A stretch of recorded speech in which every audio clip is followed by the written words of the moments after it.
हमारा world wide channel जनता के जनहित में बातों को रखने के लिए बनाया गया है। हमारे बीच में बहुत सारे राज्यों, बहुत सारे जिलों से बहुत सारे वीडियो और क्लिप्स आ रहे हैं। आइए इसमें से कुछ आपको दिखाएं।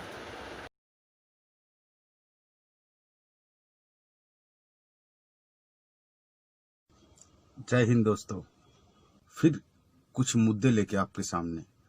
क्या है तो कोरोना को लेके बहुत सोच सोशल मीडिया में भी हम लोगों में दिखने में आता है, डॉक्टर से भी हम लोगों को सुनने में आता है।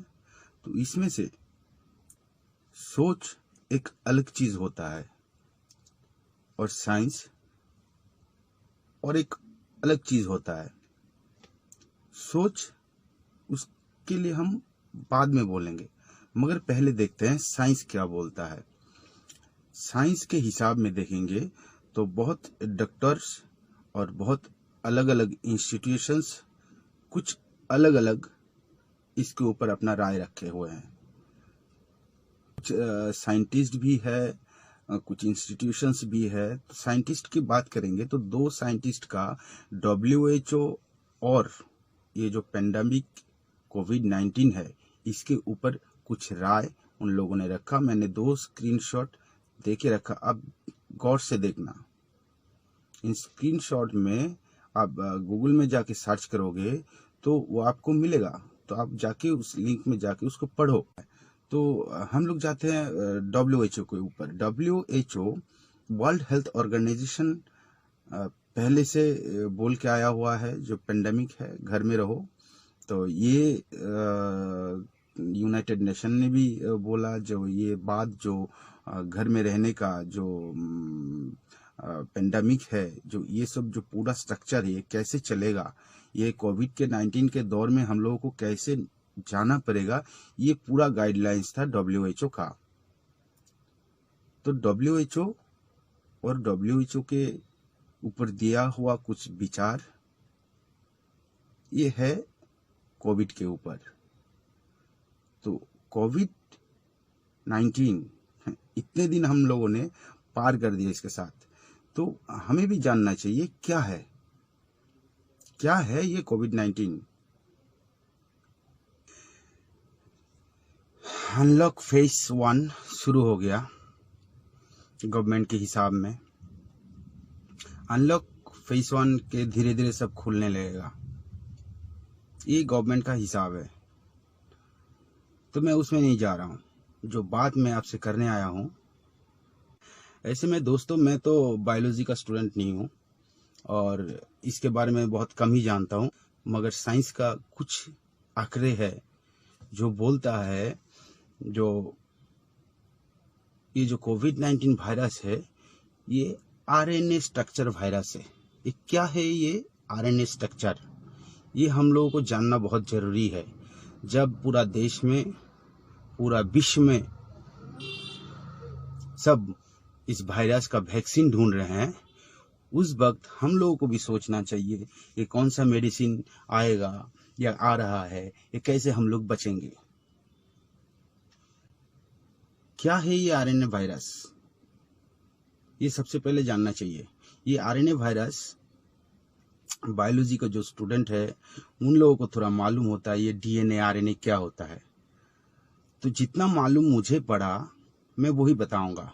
मैं छोटा सा एक वीडियो क्लिप साथ में दूंगा डॉक्टर विश्वरूप रॉय चौधरी का, जो आपको व्याख्यान देंगे, मतलब आपको समझाएंगे जो क्या है कोविड का स्टेटस और क्या है कोविड का स्ट्रक्चर। तो दूसरे कुछ माने ना माने, हम लोगों को कम से कम साइंस तो मानना पड़ेगा। साइंस क्या बोलता है, चलिए देखते हैं विश्वरूप रॉय चौधरी जी क्या बोलते हैं। और आप समझ सकते हैं कि कोरोना वायरस अब तक कम से कम 13-14 बार ऑलरेडी म्यूटेट हो चुका है। तो जब तक वो वैक्सीन आएगी तब तक हजारों बार म्यूटेट हो जाएगा। तो यानी कि वो वैक्सीन आएगी तो भी वो वर्थलेस ही होगा। लेकिन खेल शुरू हो जाएगा, वैक्सीन के नाम पे धंधा, एक बिजनेस शुरू हो जाएगा। इमेजिन कीजिए 140 करोड़ भारतीय के लिए वैक्सीन, और वो भी इन्फ्लुएंजा वायरस का वैक्सीन का ट्रेंड ये है कि साल में एक बार लगाना पड़ता है, यानी सालों साल ये कितना बड़ा बिजनेस है आप इमेजिन नहीं कर सकते। जबकि आरएनए वायरस के वैक्सीन बनते नहीं है, बन नहीं सकते। इसका मैं एक उदाहरण दूंगा, याद कीजिए 1984 में पहली बार एचआईवी वायरस की बात हुई। एचआईवी वायरस अभी 36 ईयर हो गए, एचआईवी वायरस का कोई वैक्सीन क्यों नहीं आया? सिंपल सा कारण है, एचआईवी भी एक आरएनए वायरस है। तो मैं ये बोलना चाहता हूं कि आरएनए वायरस, खासतौर पे इन्फ्लुएंजा वाले आरएनए वायरस के वैक्सीन नहीं बन सकते, कारण आपके सामने है। तो कोरोना से ना तो देश को कोई खतरा है, ना ही आपको कोई खतरा है। कोरोना तो एक मामूली फ्लू है, आपको फ्लू से जितना खतरा होता है, जो कि हर साल आपने झेला है, उतना ही खतरा कोरोना से है। ये बात मैं आपको बताता आया हूं पिछले 5 महीने में अपनी अलग अलग वीडियोस के माध्यम से।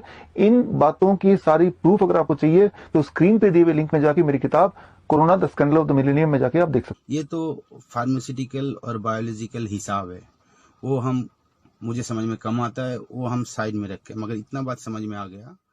ठीक है, तो इसका मतलब कब आएगा इसका वैक्सीन, इसका कोई हिसाब नहीं है। तो मुद्दा क्या है? मुद्दा है जो भाई, ये जो वायरस के आने के नाम पर या वायरस आया है उसके हिसाब से आप लोग, मैं और आप जो मिडिल क्लास फैमिली ने दुनिया में क्या देखा, भारत के नेता लोगों को क्या समझा, इस मुद्दे में आते हैं हम लोग। मुद्दा ये है, हर कोई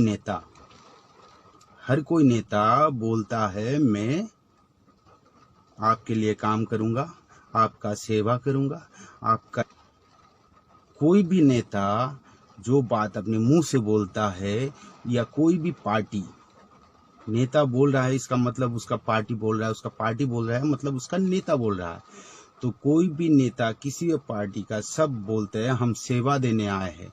अरे भाई, तुम सेवा देने जब आया तो पैसे किस बात का लेते हो, सैलरी किस बात का ले रहे हो? पहले भी मैंने वीडियो में बोला कि आप लोग अगर सेवा दे रहे हो तो पैसे क्यों ले रहे हो?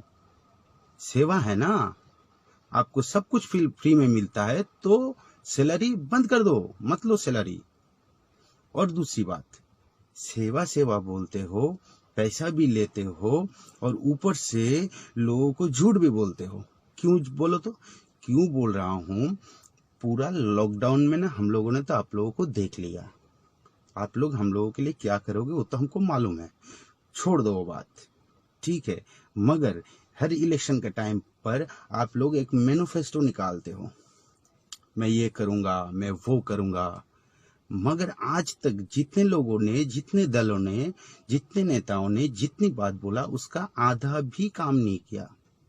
इसलिए मैं बोलता हूं, आप नेता हो ना, आप सेवा के लिए आए हो, तब सेवा जब देना है तो अगले बार इलेक्शन का पहले अपने दल को बोलो, अपने पॉलिटिकल पूरा जो लोग हैं उन लोगों को बोलो, जो हम लोग जो बात जनता से करेंगे, जो बात हम लोग जनता को बोलेंगे, वो सिर्फ हम मुंह से नहीं बोलेंगे, उसको हम सुप्रीम कोर्ट और इलेक्शन कमीशन के सामने भी रखेंगे।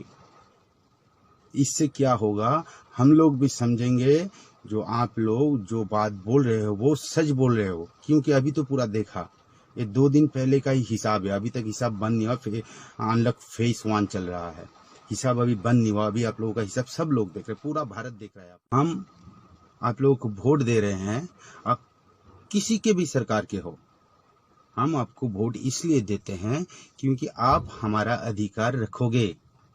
हम इसलिए नहीं वोट देते कि हाँ आप लोग हमारा अधिकार को लेके खेले। हाँ, मैं उस पॉलिटिशियन को बोल रहा हूँ जो लोगों का अधिकार को लेके खेलता है। कैसे खेलता है? झूठ बोल के। क्या सेवा दे रहे हो? सेवा आप दे रहे हो, आपको एक बात बोले, आज तक पूरा इंडिया में एक नेशनल लैंग्वेज नहीं है, मतलब भाषा, समझ में आता है ना, भाषा, कोई एक भाषा नहीं है जिसको हम नेशनल बोल के बोल सकते, जिस भाषा को लेके पूरा इंडिया के हर लोग एक दूसरे को बोल सकते हैं, क्योंकि आप लोगों ने नहीं चाहा। ये है आप लोगों का सेवा। सेवा का ऐसे बहुत मुद्दा है, एक छोटा छोटा मुद्दा बोलूंगा मैं तो आपका दिमाग सही नहीं रहेगा। ऐसे बहुत मुद्दे हैं मेरे पास, ठीक है। और एक चीज देखिए, सरकार ने कुछ पैसे दिए गरीबों को नाम पर, देश को चलाने के नाम पर कुछ पैसे आए हुए हैं, तो सरकार ने उस पैसे का क्या स्ट्रक्चर बनाया उसका सुनेंगे, कैसे कैसे उन्होंने स्ट्रक्चर लगाया, इसका सिर्फ एक मुद्दा हम लोग देखेंगे। वीडियो आप लोग देख लो, फिर मैं बात करता हूं। To give the middle income group, and that to the lowest strata of the middle income group, who get only 6 lakhs to 18 lakhs annual income. So they are probably above poverty line, all right, and slightly over that, but clearly the middle class, the lowest rung of middle class, who are up to 6 to 18 lakhs only annual income.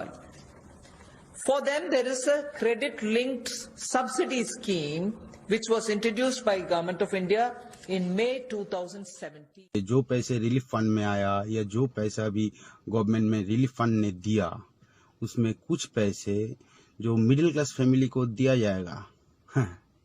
Middle class family क्या madam, आपने भी middle class family का मतलब क्या समझा? 6 लाख से 18 लाख सोचिए, इसका मतलब होता है महीने में 50,000।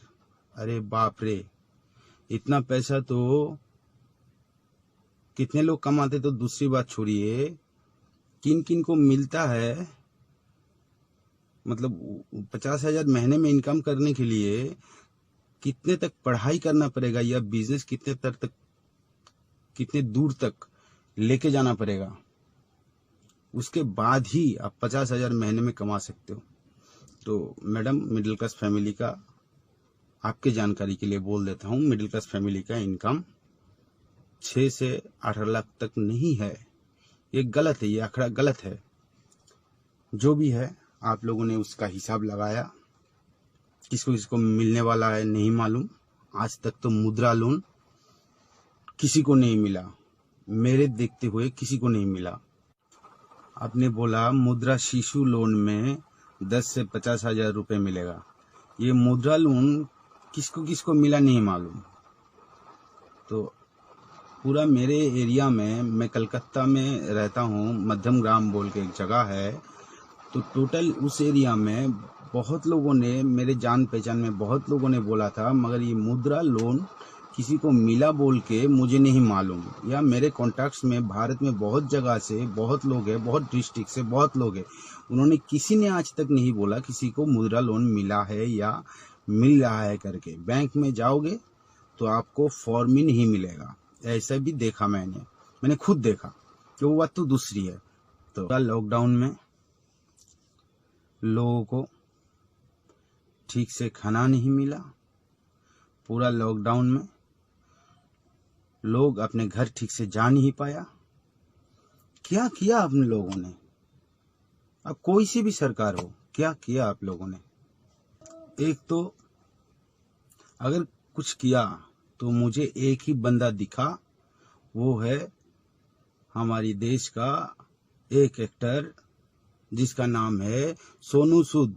उनको तो सलाम ठोकते हैं, उन्होंने जो काम किया उसको सलाम ठोकते हैं। गवर्नमेंट इतना भी नहीं कर पाया।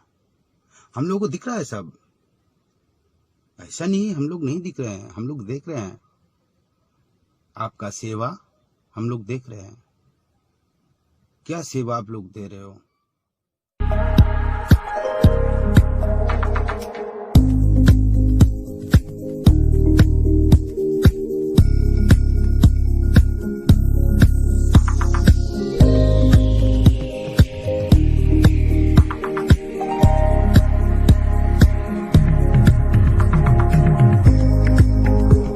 ये जो पेंडेमिक है, जिसको पेंडेमिक बोल रहे हैं, इसको रोकने के लिए जितना हो सका हम लोगों ने किया। मगर आप लोग एक बात बोलते हो तो उसका कुछ वैल्यू रहना चाहिए या नहीं चाहिए? आप लोग एक बात जरूर सोचना, आप लोग जो आप लोग कर रहे हो, इसका हिसाब अब जनता आपसे लेगी। वो जो जगह पे आप बैठे हो वो जगह सेवा करने का जगह है। पहली बात तो आप लोग सैलरी लेना बंद करो, आप लोग सैलरी लेना बंद करो, क्योंकि ये सेवा है। और नहीं तो आप लोग सेवा बोलना बंद करो। एक तो सैलरी लो, सेवा मत बोलो, और नहीं तो सेवा बोलो, सैलरी मत लो। तो ये कुछ चीज जो आप लोगों को बताया अभी मैंने, दिमाग में रखिए। इलेक्शन हो ना हो, सरकार में जितने लोग बैठे हैं, जो नेता लोग हैं, उनसे मेरा गुजारिश रहेगी, आप लोग भारत के उस हर फैमिली को उसी नजरिया से देखो जो फैमिली आपका है, क्योंकि सेवा के नाम पर आप लोग वहां पर बैठे हो। मैं तो एज ए मानव अधिकार कर्मी मैं तो बोलता रहता हूं, मैं बोलूंगा भी। तो ये सब आखिरी भी ठीक होना चाहिए, लोग सही भी रहना चाहिए, और हम लोग सब लोग देश में आराम से रहे, ये उम्मीद रखे। आज के लिए जय हिंद।